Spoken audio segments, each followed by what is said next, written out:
Harry's wife. Off his tits. Hello, I'm H.G. Tudor. Well, yet more material from Spare.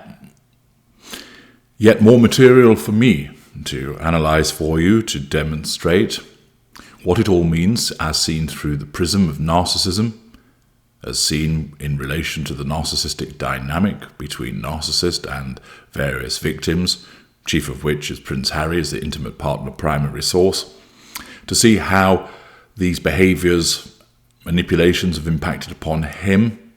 Why is he behaving in the way that he is? What all of this means? All of it, of course, is wrapped around the concept of narcissism, which is why my channel, which is all about narcissism, is the appropriate place for you to learn more. And rather than just having people talking about it, because it's popular to talk about Harry's wife, even though it's not anything at all to do with the purpose of their channel. I identified that she was a narcissist years ago, before anybody else was talking about it. And all of the things that I've talked about and the things that I've said that would happen have started to happen and have been borne out. Now, let's turn to further revelations and what they all mean. Picture, if you will, in your mind's eye, the mansion in Monty Shitshow with 27,000 flushing toilets. And there, Harry is sat at a desk. He's staring at the screen, sucking his thumb. And stood in the doorway is J.R. Muringer. Hey, Harry, I'm just going to go down to the library downtown to do some more research. Thought it would be useful to learn more about your ancestors, add more weight and gravitas to the publication, if you know what I mean. Yeah, great idea, Mr. Muringer. Gravitas, sounds good. Whatever that means. Yeah, so, see you later, alligator. Yeah, whatever, Harry. Goodbye. Muringer exits the study. Once around the corner, tears off his face, Mission Impossible style, to reveal none other than, dun dun dun, Harry's wife. She also removes a Mission Impossible voice changer. Harry, meanwhile, is staring at the screen.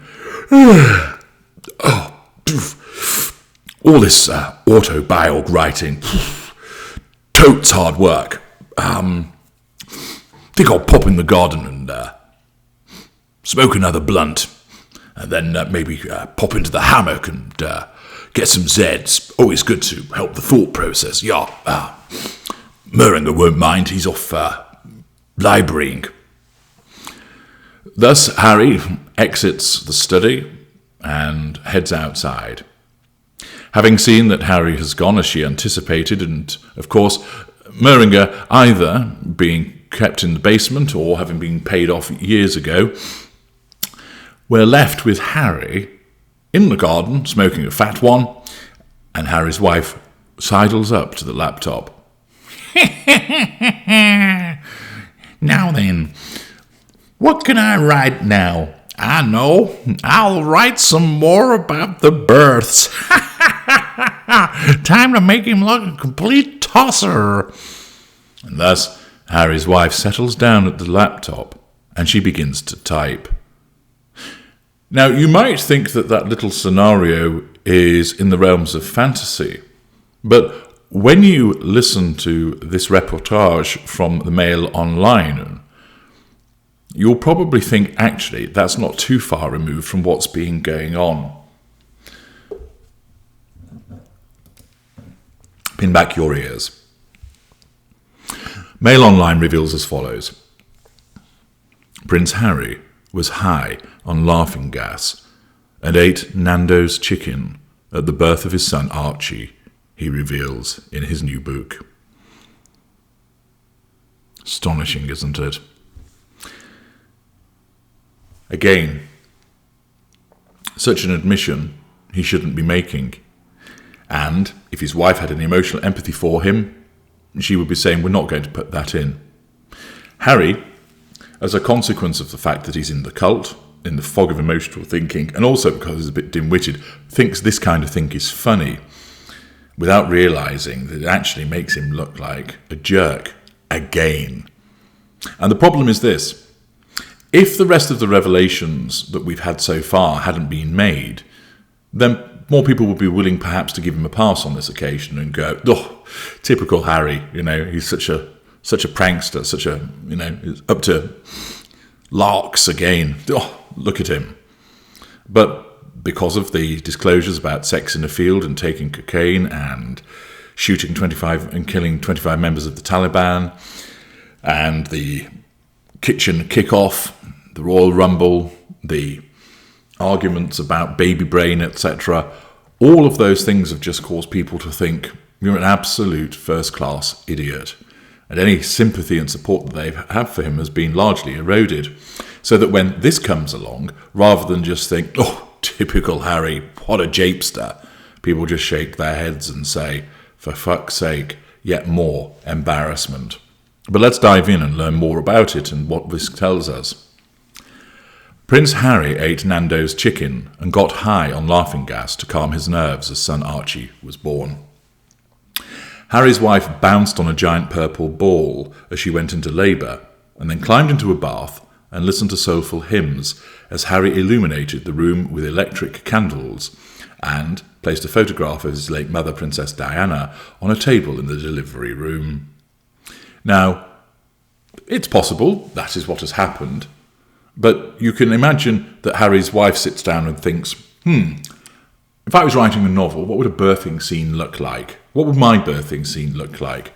Well, I can't do things conventionally, sort of having waters break at home and then being rushed into hospital and then moaning and groaning and all of the hair plastered to your face because you're sweating and the pain that you're experiencing, and you don't give a fudge now about the whale hymns and other paraphernalia. Just get this fucking baby out of me. And whilst I know many people do doubt that she gave birth to the children, I can understand the force behind that, because given that Harry's wife shares everything that she ever does, she's conspicuously absent when it comes to giving us details about what went on at the birth. And I know enough from people that I've spoken to who are mothers and fathers, where they take you through bloody and barbaric detail of what goes on through the birth, that this is almost a sort of stylized version that is very much in keeping with the way that Harry's wife views the world. Her birth, or rather the birth of her children, will be idealized. There's none of the heaving and grunting and pain and going, oh my God, make it stop, and Jesus, when's this going to end? None of the blood and guts, none of the pain from being torn down below, and then the stitches and all of the stuff that goes with it, and the beeping of the machines and the monitors and the surges of pain, feeling exhausted. And then, of course, as people have explained to me, the joy that they experience once the baby has been born and is brought perhaps to lie on mummy's chest, or sometimes the anguish that occurs because there might have been a problem, the child has swallowed some meconium and has to be taken to one side and suctions applied, etc., etc., or where the baby's premature and has to go off to receive some support elsewhere, and the anguish that's felt. I've heard all of these tales. And it's interesting because, first of all, we don't get any recollections like this from Harry's wife, and what we do get is actually devoid of emotion. Now, I know it's Harry that's describing it, but Harry's wife hasn't done so.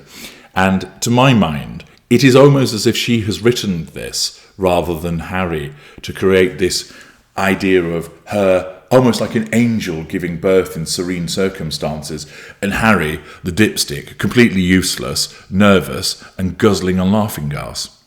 So, let us continue. Harry described the extraordinary scene at London's Portland Hospital in May 2019 as he admitted enhancing his mood with nitrous oxide, or laughing gas, a common pain reliever. Meg was so calm. I was calm too, he writes in his memoir, or perhaps she did, talking about how she, of course, is calm and serene. It's as if she's given birth 100 times before as she's able to take this in her stride. Harry continues, or at least somebody does, but I saw 2 ways of enhancing my calm. 1, Nando's chicken, brought by our bodyguards. 2, a canister of laughing gas beside Meg's bed. I took several slow, penetrating hits. Now, as you're listening to this, what's forming in your mind? Jesus Christ, you're a knobhead. And you're busy banging on about your situation rather than actually being supportive towards your wife, who's there apparently giving birth to your child. It puts me in mind a little of the behaviour of Robbie Williams. For those that you don't know, at the birth of one of his children, he decided it would be a great idea to film himself singing and dancing around whilst his wife was in agony. I imagine various murderous thoughts were going through Mrs. Williams's mind as she looked at the grinning chimp-like idiot as he gurned his way around the delivery suite. This doesn't put Harry in a good light at all. It makes him seem self-obsessed, self-preoccupied. And of course, as per my earlier video, she's hanging him out to dry. You could imagine this being utilised as evidence to deny him access to the children. Well, yes, Your Honour, when I was giving birth, all he could do was chomp on chicken and get high off laughing gas. He didn't support me. He wasn't interested. That's just the way that the respondent has always behaved. You can hear it being played out, can't you? But there's more. Meg, bouncing on a giant purple ball, a proven way of giving nature a push, laughed and rolled her eyes. I took several more hits, and now I was bouncing too. He says when a nurse tried to give laughing gas to Harry's wife for the pain, there was none left. Yes, Your Honour, I was in considerable and excruciating pain as I was giving birth to our child. And the nurse came in to administer some pain relief only for there to be none available because Harry, the respondent, had guzzled it all. Once again showing how irresponsible, reckless and selfish he is. He describes how the nurse looked at the empty tank and then looked back at him. I could see the thought slowly dawning. Gracious, the husband's had it all. Sorry, I said meekly. Harry writes that the mood changed when doctors decided to give his wife an epidural to ease her pain. The anaesthetist hurried in, off went the music, on went the lights. Whoa, vibe change. Again, this just points to him as being so superficial. Now, he probably just thinks, oh, this is quite funny, I'm describing it in a humorous way. But the problem is, it makes him look like he doesn't care. And, of course, did he write this? Did she write this? If he did write this, why wasn't she looking out for him? Well, as we know, she's not going to, because she has no emotional empathy for him. There are no advisors to say, Harry, this makes you just look, I know you think this is mildly amusing, but this makes you look stupid. It makes you look uncaring. It makes you look superficial. And you don't really need to disclose this. Surely it would be better to talk about how you were feeling at the birth in terms of, worry, your first child, how you were feeling about that. Were you excited? Were you nervous? How did it go? Were you listening to the monitor and each and every heartbeat of your child? Were there some touch and go moments? Did the heartbeat suddenly start racing? Did it drop very low? What was going on? There's plenty more, which of course makes you again wonder, did it actually occur? Because there's the paucity of detail.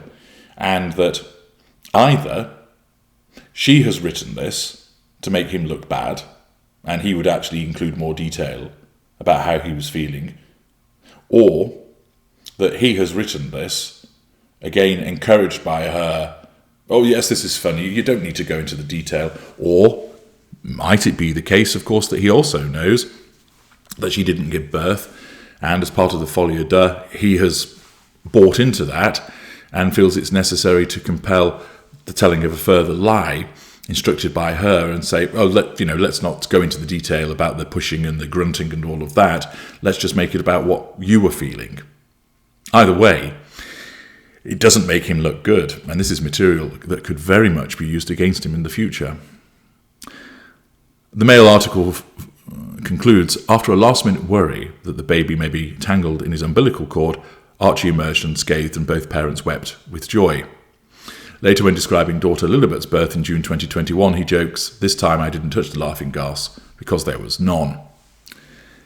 Now, of course, it might be that the Mail hasn't gone into the level of detail that he actually does, and so we'll see. But this excerpt, again, doesn't paint him in a good light and really does give the impression that it's been created by Harry's wife in terms of making her look serene and relaxed and him like a complete ginger doofus. This, of course, it wouldn't be a surprise. At the point of it being written, remember, Harry's in a sustained devaluation. So it wouldn't come as a surprise to find that he's essentially being smeared in this way and either doesn't know that this has been written or he's been encouraged to write this and in the fog of his confusion thinks this is acceptable, that it's funny, while all the while he's having the piss taken out of him. I'm H.G. Tudor. Thank you for listening.